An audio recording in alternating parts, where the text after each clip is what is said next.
چلسی نبنگی مرد یارمت کجا دو او چیز کده؟ لکه توی؟ من لقب نیم من اسمدم تو اسمت نیم آبتا تو لکه دیگه چاوه چه ریچه ماتی دیم تو دیگه جیسا بردیم و جوشته نمیتنی آتی از مخو دمرکا دکانی لنگوته دیرم و او رکاد من دار ده 25 سال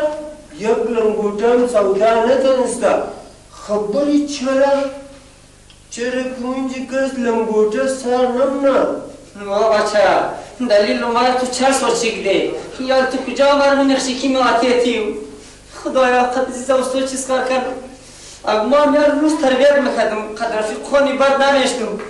یاد از این روزا میگیدم خدای موی خدر ویالی کدام از یار ما خیالش میگرسم کدام از یار ما تربیت میکردم خدایا تربیت تمام پزوله پزول کپام گه باهم گه تو چه سوچی گه بچه تو موگی ما چه سوچی نکدم بیا بچه شما از تو یک سوال میپرسم امی دیروز دا بیخمک این قص پنبه بود پنبه که مپامی نه؟ چطور نمپامم امزو که آین جور میشه بیز در توره قدمزو پنبه که آین جور شده نمالو قدمزو که چو جور میشه و دیوز در سوال رو گوش کو یعنی پنبه دا بیخم بود تا ایدیستم 8,000 نفر شده پامیدی نه؟ یعنی پنبه نمالو همی بیبرو از دیستم خطا خون امی تا که دست میخورد گلم پس آوازه خلا تو میگی ما شر سوچی نگدم بگیدم زیاد خیلی چند نفر از بین رفته شه ولی کواش تو کنی دا 12,000 کشته شده میر بیت سیاه دا 12,000 نفر از می قسمون بینه بادی از می قسمون با قرآن نگم مرچه شد خراب کنه تو دا 12,000 نفر رو کشتی و نمال ما گفتن ما 8,000 نفره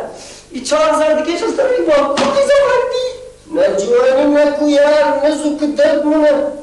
ما چیز خبرم خطرناک آواش را که توق کنی دا 12,000 نفر بازم کم گفتم 13-14,000 کشته نشته شد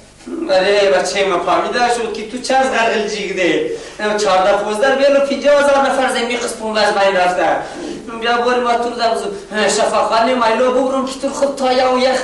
رسمه خوب تای سوچه رو نزوختی تو مرمی نکشی بودو پیش شد بودو باری نزو با خدا برمونه